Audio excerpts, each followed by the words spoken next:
এক দেশে ছিল এক মা বিড়াল, নাম ছিল মিনিমা। মিনিমা তার ছোট্ট ছানাকে খুব ভালোবাসত।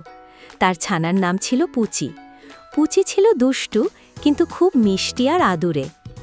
একদিন মিনিমা রান্নাঘরে রান্না করছিল। সে একটা হাঁড়িতে ঝাল রান্না দিচ্ছিল। হাঁড়িতে লাল মরিচ আর গরম পানি ফুটছিল টকবক করে। মিনিমা কথা বলতে বলতে হাঁড়িতে আরও ঝাল আর পানি ঢালছিল, আর ভুলে গেল যে তার ছোট্ট পুচি তখন বাথটাবে বসে খেলছিল। হঠাৎ করে ভুল করে মিনিমা সেই গরম পানি বাথটাবের মধ্যে ঢেলে দিল। মিয়াও করে চিৎকার করে উঠল পুচি। তার শরীর লাল হয়ে গেল। বাচ্চাটিকে ঠান্ডা করার জন্য তাড়াহুড়ো করে সে পুচিকে ফ্রিজের মধ্যে রাখল। কিন্তু কিছুক্ষণের মধ্যে পুচি ঠান্ডায় জমে গেল। সে তাড়াতাড়ি পুচিকে বের করে গরম পানি ঢালল।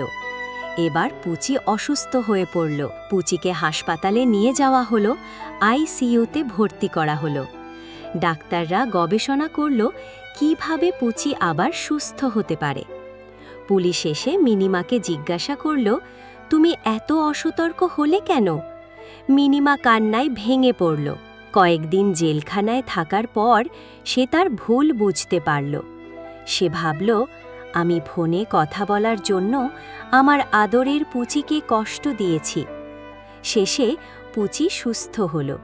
মিনিমা জেল থেকে বের হয়ে এলো। এবার সে প্রতিজ্ঞা করল আর কখনো ফোনে ব্যস্ত থাকবে না যখন তার ছানার যত্ন নিতে হবে।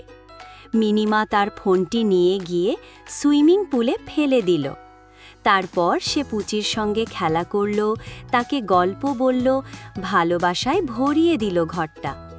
সেদিন থেকে মা বিড়াল মিনি আর পুচি দুজনেই সুখে শান্তিতে দিন কাটাতে লাগল। মোবাইল ফোনে ব্যস্ততা অনেক সময় বড় বিপদ ডেকে আনে।